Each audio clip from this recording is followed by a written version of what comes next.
CDF has helped such students, and they are now in school, and we are very, very happy. On infrastructure, Madam Speaker, there is a lot of transformation in our constituency, and I believe it is across the country. When we went for public participation, there was a very, very big turnout in my constituency. The big turnout is because people are happy on what the CDF has been doing, and I'm very, very, very grateful. Madam Speaker, on the other fund, the Senate Oversight Fund, I want to say in our counties, the counties have been receiving a lot of money. But then the senators who are supposed to oversight them have been having constraints. Like in my county, it's a very vast county. It has 3 constituencies, but it's very vast. To move from one corner to the other to inspect the projects that are being implemented by the county government is a big, big deal. So with this oversight, it will enable the senator for Laikipia, and indeed all the other senators, to travel across their counties and oversight the fund. Without those few remarks, I support. Majority Whip. Thank you very much, Honorable Speaker. Honorable Speaker, also rise to support this bill by the Honorable Chepkonga and the Honorable Dr. Otiende Amolo on the constitutional amendment bill that seeks to entrench the NGCDF and GAF and also the Senate Oversight Fund in the Constitution. Honorable Speaker, this country has come of age, and over the years, those who are before us in this house know where exactly this country has come from as far as getting funds to the common mwananchi comes from. In as much as, Honorable Speaker, that we have 2 units of governance, the devolved unit and the national government, even as we continue seeking that funds go through, are channeled through the county governments or through the devolved units, there are other elements that are left within the national government structure that are very critical to people in all the villages and all constituencies. And with a well-controlled system, the impact will be felt in the villages and in the constituencies in factors or in matters that are left on the national government. That is the security, the education, and other matters, Honorable Speaker. And that is why it's quite unfortunate that people have a misconception that CDF or NGCDF is a fund that is managed by members of parliament. Far from it. Even as it is currently, Honorable Speaker, members of parliament have 0 role as far as sharing of NGCDF or, the way NGCDF operates, Honorable Speaker. I mean, that is why it's called National Government Constituency Development Fund.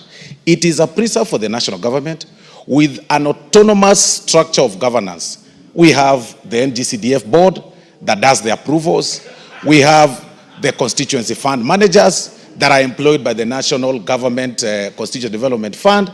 Then we have the committees, in the constituencies that, of course, now collect views from the common mwananchi. And the role of members of parliament, Honorable Speaker, is very limited. It's actually to oversight, as provided for under Article 95. There is nothing else that we do. What the members of parliament do when they visit constituencies on the NGCDF project is simply to exercise their role and responsibility to oversight and see whether this national government fund is actually doing what it ought to be. It's doing what the committee proposed to the NGCDF board. But people have this misconception, Honorable Speaker, that the members of parliament sit somewhere and they go to their accounts and they draw the funds, they decide on what to do, and they keep some changes. In fact, I keep challenging people any time I engage them that if there is a fund that you really cannot steal, it is actually in this house that I say that we need to replicate the system that NGCDF has or operates under to even the county government. Because this money, Honorable Speaker, leaves the board, goes to the constituencies with a vote, a specific vote, that on this particular percentage, it's going for the bursaries. This particular percentage is for education. This percentage is for this and this. We have no role whatsoever. But people think and imagine that we wake up one morning, a member of parliament wakes up one morning and decides that today I want to draw 1 million shillings from the NGCDF account. How? It is not possible. It is not practical. You cannot do that. What we do is to oversight. And what we are proposing here, Honorable Speaker, it is to have these funds now entrenched in the Constitution so that the people can feel it. Honorable Speaker, when you compare, and I've always said this, when you compare resources, when you compare the resources that are sent from the national government or through the devolved units and the NGCDF, you will realize, Honorable Speaker, that when you pass through the constituencies, every project done by NGCDF is visible. You see it. You see it. You can actually count and say, it has bought this school bus. It has done this. Some students have gone to school. Some people have, we have now police stations. We have, in fact, Honorable Speaker, some even do, like I saw Nairobi, Honorable Speaker, my former colleague, a member of this house, who left this house in the last regime, Honorable Speaker, was actually doing even swimming pools in Nairobi schools. And students have competed and even gone international through the swimming classes that they learned because the structures have been built. So, Honorable Speaker, this is the fund that is felt by the common mwananchi. When you compare every devolved fund, every fund that has left the national government, you will realize that this fund, Honorable Speaker, is so visible. And that is why some people, some very weird quarters, Honorable Speaker, are viciously fighting that this fund does not get to the common mwananchi because they know that when it gets to the common mwananchi, they'll have no grasp. They'll have no ground to stand against, because people tend to fight for, they tend to oppress or suppress people so that they can be able to use them for their own ulterior motives, Honorable Speaker. But when this fund goes to the public, Honorable Speaker, it helps a lot. It elevates education. It's felt by the common mwananchi. And, Honorable Speaker, I am a living example, personally, of this fund, the NGCDF. When it was first introduced in this House, Honorable Speaker, I was in Form 1. I was in Form 1, Honorable Speaker.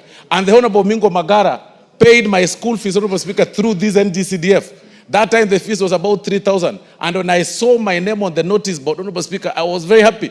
Because I had dropped out of school. I had no money. I had started, Honorable Speaker, doing many jobs in the villages. I had nowhere to sleep. I had nowhere to spend. So I really wanted to be in boarding school, Honorable Speaker, because there was no place I could live and, so that because I had nobody to cook for me. I had nobody to live with. And the Honorable Mingo Magara, Honorable Speaker, that time as a member of parliament, then it was not under the NGCDF board. It was quite a bit direct. Paid my school fees, Honorable Speaker, through this fund, NGCDF. Although it has, over the years, it has, been repealed now to what it is today.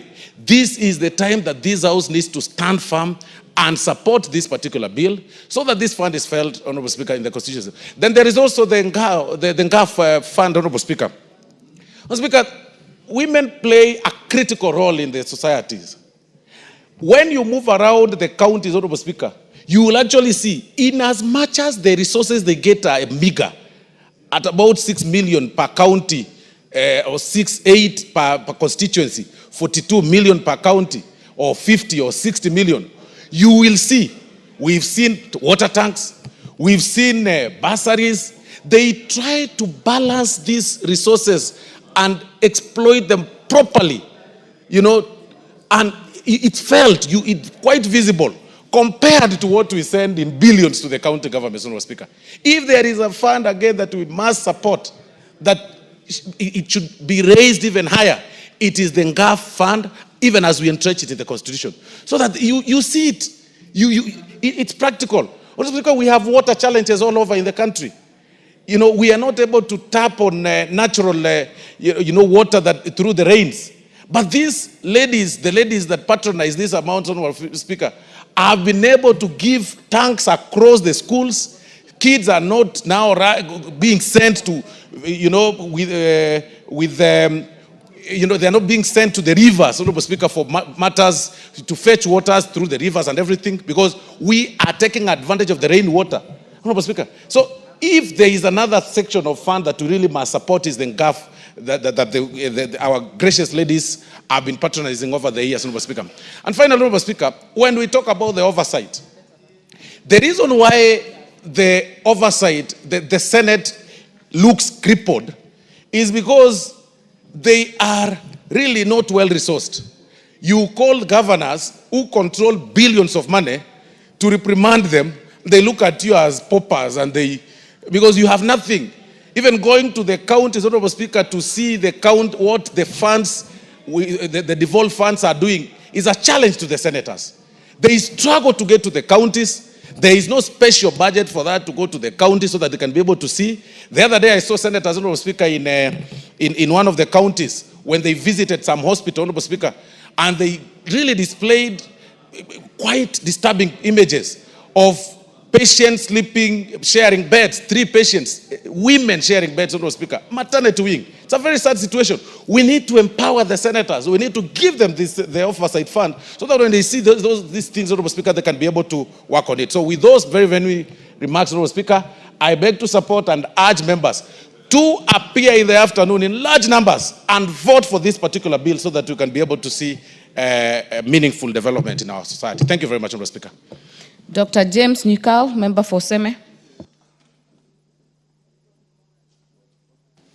Thank you, Madam Speaker, for giving me this opportunity. Madam Speaker, this bill seeks to entrench in the Constitution the National Government Constituency Development Fund, the NGAF, and also Senate oversight. Madam Speaker, this CDF has done what has not been done by many, many other funds. But those who have been going to court on and off against this fund and the other decentralized funds, the argument is that this is actually against the devolution. But they should remember that the CDF is part of the national component of the revenue, so that when we are sharing, even if it was to be abolished, it would not go to the counties. It would still be part of the national government fund that will be used in the national government. Madam Speaker, people have talked about separation of powers. The role of MP, as we know, is representation, legislation, and oversight. But if you look at what the MP's role in CDF, even the MP's role of the Senate, it will be purely oversight. That is what MPs do. CDF itself has a clear structure where there's no participation by the MP, by the constituency MP at all. It has the national board, which is just representation like all other boards. And we vet the chair here, just like we vet the chairs for all other boards and all other sagas in the national government. So that is still part of our job as legislation. It has a constituency committee. And we really don't take part in the constituency committee at all in structural way. We may try like anybody else to see who gets there, but it's still in the hands of the deputy county commissioner. People apply if they're going to be members of that committee. The deputy county commissioner actually chairs the meeting, and then the people are picked. The member of parliament has no role at all. Madam Speaker, when you go to the project management committee, the PMC, in fact, that may be the reason why CDF is in particular, it's very, very popular. Because once the money gets to the constituency, the money coming to the constituency, it comes clearly what it is going to do, what vote is going to do. Earlier before that, of course, there is public participation where people decide what they really want to be done in their areas. And once that decision is made, the money that comes from the board comes directly for that. And when you go to the project management committee, the project management committee is actually purely the people, the constituents themselves. They are managing it, and this is one of the strengths of this fund. Madam Speaker, the truth is, the MP has no role. In fact, if the Deputy County Commissioner, who is also part of this, if the manager, the chairman of the constituency committee of CDF and the fund manager decide that you won't even know what they are doing, what role as an MP would you have? None at all. And actually, the truth is, this fund can run without the member of parliament there. So in that context, I don't see the issue that people have with it. And if you look, people say, oh, some people have claimed this is just pocket money for the members of parliament. How does this money even get in your hands? Once the money is gone to the project management committee, before the payment is made, members of the committee, and if it is a school, for example, and the head of the school is a secretary or chair of that committee, they are actually signatory. The MP is not a signatory anywhere at all. So I don't see why it is claimed that this is really money for the MPs. But why is it fund popular, Madam Speaker? One is access. There is no single fund that I've seen that actually the people have access to as much as a CDF. Madam Speaker, once there is a problem, maybe a school dormitory is banned or something, the members of the community will see the chair of the committee. They will sit. The MP has no role there at all. And once they sit and they decide, if you use the emergency component of this fund, the work will be done immediately. Which other fund I can ask, Madam Speaker, people will have direct access to like that? And when the work is going on, the people actually oversight the job. We know many people come to us, Mheshimiwa, this work is going on, we don't like the way it is going on. And you just have to go, and that is part of oversight. You just go and see what is happening. That is oversight. So, Madam Speaker, we oversight other things. We have security. If a member of parliament actually meets with the sub-county security committee and needs to know what is happening, that is oversight. That is exactly how we relate with the NGCDF. If there is a program going on in education, even when exams are being done, members of parliament get involved on this. So, Madam Speaker, I do not see how this thing actually we can be accused, MPs can be accused of owning, using as they wish the NCDF money. If you look at the Senate Senate Oversight Fund, I actually sympathize with the senators. They have a huge area, as well as the women represented. They have a huge area which they have to oversight. Now, you cannot come to this parliament as a woman representative or go to the Senate as a senator and start legislating, and you have no opportunity, no ability to go to the constituency and find out what exactly is happening. How will they work? So if we actually the senator and the woman representative have money, this is what they need. Because otherwise, it will just be a talk shop for them. They have to go and see what is happening. So with that, Madam Speaker, I think this fund and the other decentralized funds have actually been wrongly accused. MPs have been wrongly accused of misusing these funds. So, Madam Speaker, in my view, if the people have found that this is a fund that is useful to them, and the only argument I've had consistently is that it's unconstitutional. What do we make constitutions for?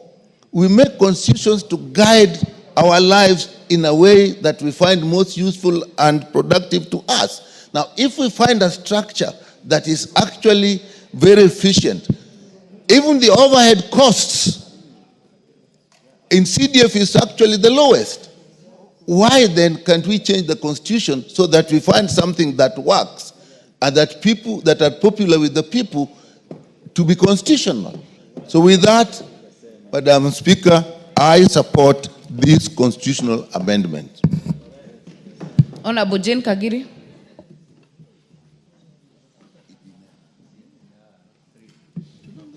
Thank you, Honorable Speaker, for giving me an opportunity to support this amendment. Honorable Speaker, as I support this amendment, it takes me back to when I was a young girl.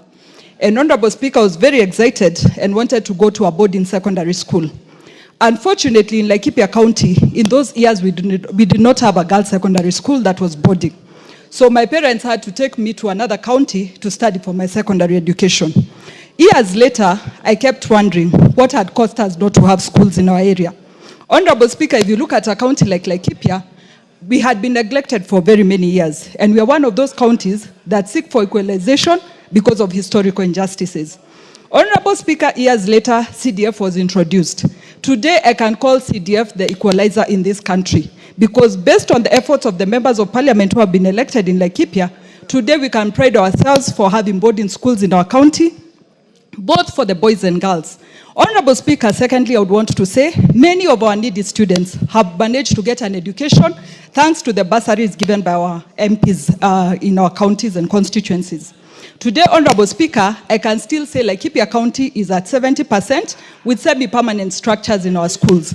When we seek for more funding for CDF, I believe this is what is going to eliminate these semi-permanent structures in our schools, and it's also going to give an equal opportunity to students in Laikipia County to get an education just like students in other counties. Honorable Speaker, secondly, as I support this amendment, I would want to speak about the National Government Affirmative Action Fund, and I happen to be the chairperson of the 47 county MPs. Honorable Speaker, allow me to take this House through some statistics of last year.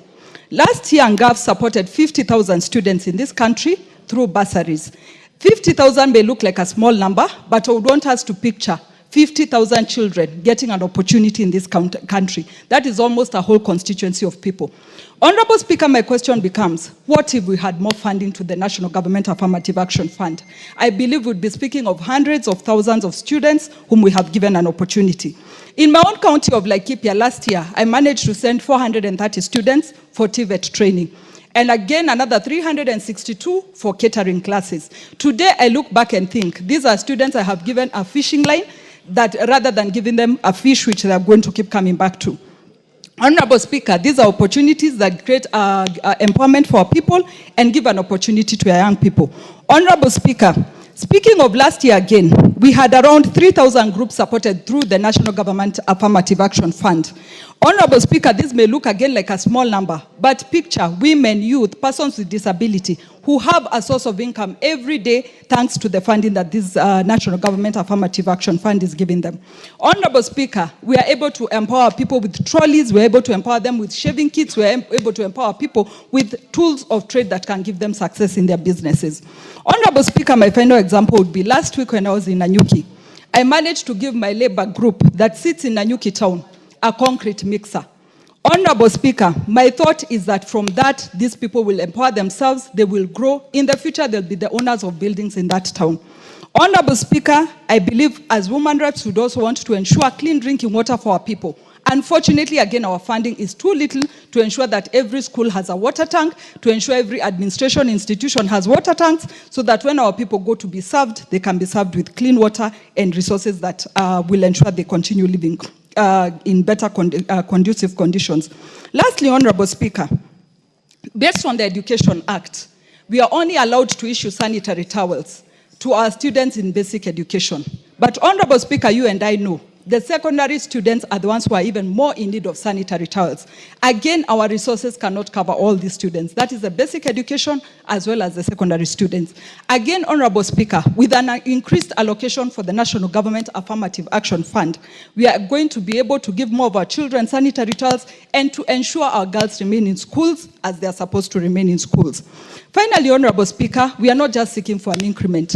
We are seeking for a consideration of a percentage of the national revenue. So as we progress on this amendment, we as the women representatives are seeking for 2.5% consideration of the national revenue as an allocation to NGAF, which is going to ensure that we support our women, our youth, and our persons with disability. Honorable Speaker, I support and I submit. Thank you. Thank you. Member for Kitui Central, Dr. Makali Mulu. Yeah, thank you so much, Honorable Speaker, for this opportunity. Honorable Speaker, I want to join my colleagues in supporting this constitutional amendment. But before I get to the details of the bill, let me appreciate the movers of the bill, Honorable Dr. Uchenda Moro and Honorable Chepkon. Honorable Speaker, I want just to provide some statements of fact so that those who are following us in terms of this debate know what we are discussing. Honorable Speaker, this bill, if you look at it, proposes introduction of 3 funds. That is the National Constituency, National Government Constituency Fund, the Senate Fund, and the GAF. Honorable Speaker, in terms of sharing resources in this country, we have 2 levels of government. We have the national government and we have the county governments. And what determines how much money goes to each of the 2 levels, Honorable Speaker, is what we call the Division of Revenue Bill, Honorable Speaker. So, Honorable Speaker, in the Division of Revenue Bill, we only say how much goes to the national government and how much goes to the county governments. Now, after determining how much goes to the county government and how much goes to the national government, is when now we'll be introducing these funds. So those who are saying that this money, if not given to the NGCDF, the Senate Fund, and GAF, can find their way into the county governments, are cheating themselves. So the truth of the matter is, even if this money is not given to these 3 different funds, it will not go to the county governments. The only way it will be able to go to the county governments is through what we call conditional grants. Meaning that the national government will have to pick part of their share and give to the counties in form of conditional grant. Otherwise, there will be no additional resources to the counties as a result of having these funds. The second point, Honorable Speaker, which is important, through these funds, we ensure that there is equity in the distribution of resources. What do I mean when I talk about equity? These are the only funds where we are sure that at the end of the day, each constituency, each county will get this money from the national resources without caring who they vote for. So it ensures equity, and equity is an issue we have all been fighting for, Honorable Speaker, when it comes to resource sharing in this country. So through these funds, we are saying we'll have a mechanism or a strategy to ensure that every part of this country will access resources, public resources. The other point which is critical, Honorable Speaker, is the issue of CDF being a development model, Honorable Speaker. The truth of the matter, Honorable Speaker, is that if we were to assess the models we are using to deliver development to this country, from more parts of this country, CDF is the best model. And that has been proved beyond any reasonable doubt, Honorable Speaker. So the question I ask myself is, if you are genuine Kenyan, really, why would you not want Kenyans to benefit from this development model, which has been assessed to be the best? Best in terms of it has minimal recurrent expenditure, it has the highest development expenditure, and that means we are growing our economy. Honorable Speaker, the other point is this. If you look at the impact of this fund called NGCDF to Kenyans, Honorable Speaker, I want to tell you, in my constituency, I didn't mobilize anybody to go and say yes or no. but the numbers were overwhelming.